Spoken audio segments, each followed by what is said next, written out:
거듭 제곱이란 거듭해서 제 자신의 수를 곱한 것으로 같은 수의 곱하기가 귀찮아서 만든 표기 방식이라고 중1 때 배웠어요. 2 곱하기 2 곱하기 2 곱하기 2 곱하기 2는 간단히 2의 5제곱으로 나타낼 수 있어요. 이때 2를 밑이라고 하고 곱하는 대상이 되는 수나 문자를 말하며 밑에 오른쪽 어깨에 있는 수인 5를 지수라고 하고 곱하는 횟수를 의미하죠. 지금으로부터 약 2300년 전 고대 그리스의 아르키메데스 시기부터 지수의 개념이 등장하여 9세기경 이슬람의 수학자 알콰리즈미가 지수를 표기하기 시작하였고 17세기 프랑스의 수학자 데카르트에 이르러 오늘날 사용하는 거듭 제곱의 표기법이 완성되었으며 17세기 영국의 과학자이자 수학자인 뉴턴은 지수를 유리수 범위로 확장하여 사용함으로써 수를 훨씬 다양하게 표현할 수 있는 장을 열었어요. 지난 프리스터디 강의에서는 거듭 제곱 표기의 흘러온 변천 과정과 쓰임새에 대하여 살펴봤고 이번 시간에는 거듭 제곱의 지수에 대한 성질을 알아보는 시간을 갖도록 하겠습니다. 지수법칙 지수법칙 1. 위치 같은 거듭 제곱의 곱셈에 대하여 알아보면 2의 세제곱과 2의 4제곱을 곱할 때 2를 다음과 같이 풀어쓸 수가 있어요. 즉 2를 3번 곱한 후 다시 2를 4번 더 곱하면 2를 총 7번 곱했으므로 2의 7제곱이 됩니다. 2의 5제곱과 2의 제곱을 곱하면 즉 2를 5번 곱한 후 다시 2를 2번 더 곱하여 2를 총 7번 곱했으므로 2의 7제곱이 됩니다. 여기서 거듭 제곱의 지수에 주목해서 곱한 결과에 있는 지수 7을 지수 3과 4에 대한 연관성을 살펴보면 지수 3과 4의 합이 결과의 지수 7이 됨을 알 수 있고 또한 아래식에서도 마찬가지로 지수 5와 4의 합이 결과의 지수 7이 됨을 알 수 있어요. 그래서 밑이 같은 거듭 제곱의 곱셈은 지수끼리 더하면 아주 간단히 계산할 수 있습니다. 즉, 곱셈의 계산식을 덧셈을 이용하여 간편히 해결할 수 있다는 것이죠. 이를 정리하여 보면 n이 자연수일 때 a의 m제곱 곱하기 a의 n제곱은 a의 m 플러스 n제곱이 됩니다. 즉, 밑이 같을 때의 곱은 지수끼리 더하면 된다는 거예요. 예를 들어 a의 제곱 곱하기 b의 5제곱 곱하기 a의 3제곱 곱하기 b의 4제곱에 대하여 곱셈에 대한 교환 법칙이 성립하므로 밑줄 친 부분의 자리를 바꾸면 다음과 같아요. 밑이 같은 수의 곱은 지수의 합으로 계산할 수 있으므로 a의 2 플러스 3제곱 곱하기 b의 5 플러스 4제곱이 되고 따라서 a의 5제곱, b의 9제곱이 됩니다. 지수법칙 2. 지수 사이에 괄호가 있을 때에 대하여 알아보면 2의 세제곱의 4제곱은 2의 세제곱을 4번 곱했으므로 다음과 같이 나열할 수 있어요. 지수법칙 1에서 밑이 같은 수의 곱은 지수의 합이 되므로 이를 간단히 하면 2의 3 플러스 3 플러스 3 플러스 3이 되고 같은 수의 더하기가 귀찮아서 만든 기호가 곱셈이라고 했었죠? 지수의 덧셈을 곱셈으로 변환하면 2의 3 곱하기 4제곱이 되므로 따라서 2의 12제곱이 됩니다. 2의 6제곱의 제곱은 2의 6제곱을 2번 곱했으므로 다음과 같이 나열할 수 있고 밑이 같은 수의 곱은 지수의 합이 되므로 이를 간단히 하면 2의 6 플러스 6이 되며 지수의 덧셈을 곱셈으로 변환하면 2의 6 곱하기 2제곱이 되므로 따라서 2의 12제곱이 됩니다. 여기서 거듭 제곱의 지수에 주목해서 거듭 제곱한 결과에 있는 지수 11을 지수 3과 4에 대한 연관성을 살펴보면 지수 3과 4의 곱이 결과의 지수 12가 됨을 알 수 있고 또한 아래식에서도 마찬가지로 지수 6과 2의 곱이 결과의 지수 12가 됨을 알 수 있어요. 그래서 지수 사이에 괄호가 있으면 지수끼리 곱하면 아주 간단히 계산할 수 있습니다. 즉, 거듭 제곱의 거듭 제곱을 곱셈을 이용하여 간편히 해결할 수 있다는 것이죠. 이를 정리하여 보면 n이 자연수일 때 a의 m제곱의 n제곱은 a의 mn제곱이 됩니다. 즉, 지수 사이에 괄호가 있으면 지수끼리 곱하면 된다는 거예요. 예를 들어 a의 제곱의 3제곱 곱하기 a의 5제곱의 제곱은 지수 사이에 괄호가 있으면 곱하면 되므로 다음과 같아요. a의 6제곱 곱하기 a의 10제곱은 위치 같기 때문에 a의 6 플러스 10제곱이 되므로 따라서 a의 16제곱이 됩니다. 지수법칙 3. 거듭 제곱의 나눗셈에 대하여 알아보면 첫 번째로 위치 같고 큰 수를 작은 수로 나눌 때 2의 7제곱 나누기 2의 4제곱은 분수의 형태로 나열해 보면 다음과 같아요. 분수의 위대한 성질에 의하여 분자와 분모에 있는 2를 각각 약분하면 따라서 2의 세제곱이 됩니다. 두 번째로 위치 같고 같은 수로 나눌 때 2의 5제곱 나누기 2의 5제곱은 분수의 형태로 나열해 보면 다음과 같고 마찬가지로 분자와 분모에 있는 2를 각각 약분하면 따라서 1이 됩니다. 이때 주의해야 할 것은 약분하니까 아무것도 남는 게 없다고 생각해서 0이 된다고 착각해 실수를 하는 경우가 있어요. 세 번째로 위치 같고 작은 수를 큰 수로 나눌 때 2의 4제곱 나누기 2의 7제곱은 분수의 형태로 나열해 보면 다음과 같고 분자와 분모에 있는 2를 각각 약분하면 따라서 2의 세제곱분의 1이 됩니다. 이 세 가지 경우에 대하여 지수의 성질을 알아보면 첫 번째는 앞에 지수가 뒤에 지수보다 더 큰 경우로 나눗셈을 한 결과의 지수인 3은 지수 7에서 지수 4를 뺀 값과 같아요. 즉, 두 지수의 차는 결과의 지수가 됨을 알 수 있어요. 두 번째는 두 지수가 같은 경우로 같은 수로 나누게 되면 당연히 1이 되겠죠. 세 번째는 뒤의 지수가 앞의 지수보다 더 큰 경우로 나눗셈을 한 결과 분모에 있는 지수인 3은 지수 7에서 지수 4를 뺀 값과 같아요. 즉, 두 지수의 차가 결과인 단위 분수의 분모의 지수가 됨을 알 수 있어요. 2의 세제곱의 역수의 꼴이 됩니다.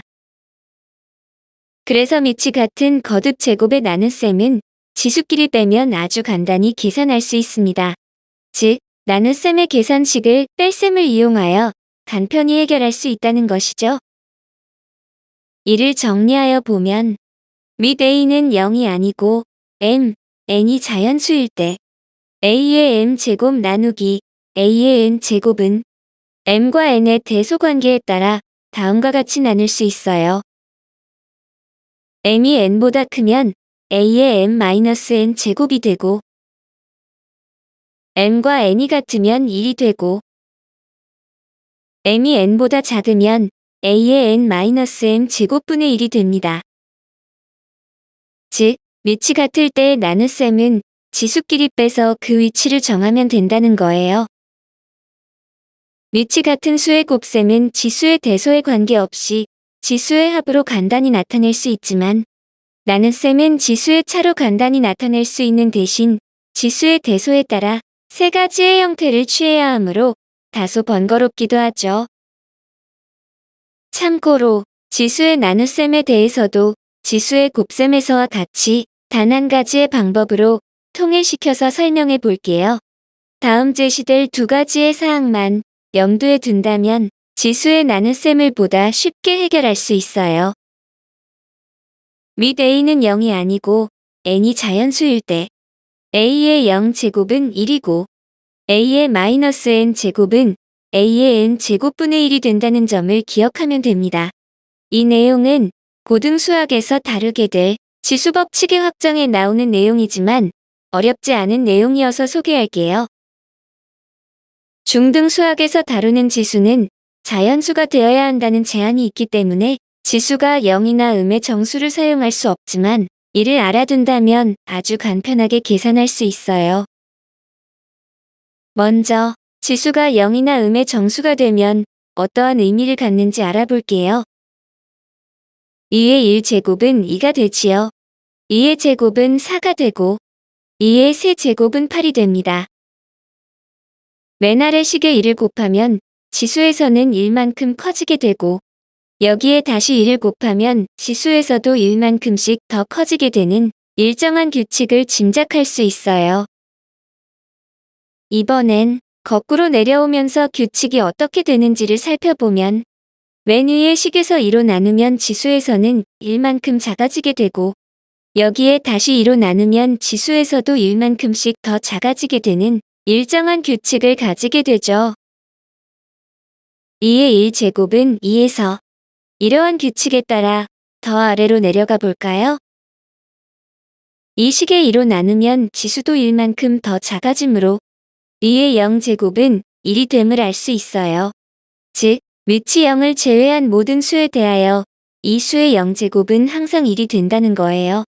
3의 0제곱도 1이고 100의 0제곱도 1이 되며 물론 미치 음수여도 마찬가지입니다. 2의 0제곱은 1에서 다시 2로 나누면 지수도 1만큼 더 작아지므로 2의 마이너스 1제곱은 2분의 1이 되겠지요. 여기에 다시 2로 나눈다면 지수도 1만큼 더 작아지므로 2의 마이너스 2제곱은 4분의 1이 됩니다. 이와 같이 지수에 음수가 있을 때 음의 부호를 없애면 역수의 형태를 취하게 됩니다. 즉, 지수에 있는 마이너스가 뜻하는 것은 역수를 취하라는 명령 기호라고 할 수 있어요. 이를 고등 수학에서 다루는 지수 법칙의 확장으로 다시 정리를 하면 n이 정수일 때 a의 m제곱 나누기 a의 n제곱은 a의 m-n제곱으로 간략히 표현할 수 있어요. 즉, 그냥 지수끼리 순서대로 빼면 된다는 거예요. 지수에서 뺀 결과가 자연수이면 그대로 사용하고 지수에 뺀 결과가 0이면 1이 되고 지수에 뺀 결과가 음의 정수가 나오면 역수의 형태로 만들면 됩니다. 예를 들어 a의 4제곱 나누기 a의 9제곱은 뒤의 지수가 더 커므로 분수의 형태로 만든 후 a의 9-4제곱분의 1이 되고 따라서 a의 5제곱분의 1이 됩니다. 이를 고등 수학의 지수 법칙의 확장으로 풀어보면 지수끼리 순서대로 빼서 a의 4-9제곱이 되고 a의 -5제곱은 역수를 뜻하므로 따라서 a의 5제곱분의 1이 됩니다. 특히 이 두 번째의 방법은 나눗셈이 여러 개 등장할 때 더욱더 빛을 발휘하게 될 거예요.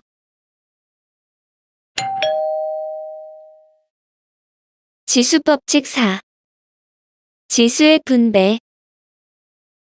거듭 제곱의 밑에 여러 개의 수나 문자가 곱해져 있거나 나눠져 있는 경우에 대하여 알아보면 2 곱하기 3의 전체 세제곱에 대하여 다음과 같이 나열할 수 있어요. 이를 곱셈에 대한 교환 법칙과 결합 법칙을 사용하면 다음과 같이 변형할 수 있고 따라서 2의 세제곱 곱하기 3의 세제곱이 됩니다. 이번엔 미치 분수의 형태로 2분의 3의 4제곱에 대하여 다음과 같이 나열한 후 분모끼리 분자끼리 각각 곱하면 따라서 2의 4제곱분의 3의 4제곱이 됩니다.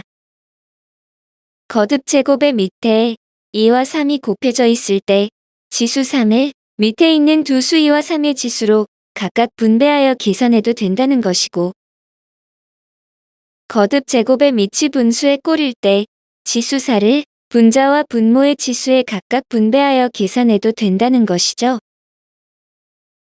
이를 정리하면 n이 자연수일 때 a, b의 n제곱은 a의 n제곱, b의 n제곱이 되고 b분의 a의 n제곱은 b의 n제곱분의 a의 n제곱이 됩니다. 즉, 거듭 제곱의 밑에 여러 개의 수나 문자가 곱해져 있거나 나눠져 있는 경우는 지수의 분배를 이용하면 괄호가 사라지면서 그 계산이 용이하게 된다는 거예요. 예를 들어 A의 4제곱, B의 전체 세제곱에 대하여 지수 3을 각각 분배하면 A의 4제곱의 세제곱 곱하기 B의 세제곱이 되므로 이를 정리하면 따라서 A의 12제곱, B의 세제곱이 됩니다. A의 세제곱분의 B의 5제곱의 전체 4제곱에 대하여 지수 4를 각각 분배하면 A의 세제곱의 4제곱분의 B의 5제곱의 4제곱이 되므로 이를 정리하면 따라서 A의 12제곱분의 B의 20제곱이 됩니다. 참고로 마이너스 A의 n제곱에 대하여 알아볼까요? 먼저 마이너스 A를 마이너스 1 곱하기 A로 분리한 후 지수 n을 각각 분배하면 다음과 같아요. 이때 노란색으로 색칠한 부분의 의미는 지수 n의 값에 따라 양수인 1이 될 수도 있고 또는 음수인 마이너스 1이 될 수 있으므로 양수인지 음수인지를 나타내는 부호가 됩니다.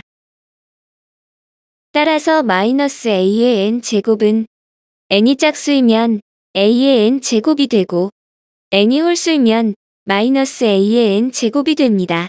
그래서 지수 n이 짝수라면 마이너스를 없애면 되고 지수 n이 홀수라면 마이너스가 앞으로 빠져나오면서 괄호를 없애면 됩니다.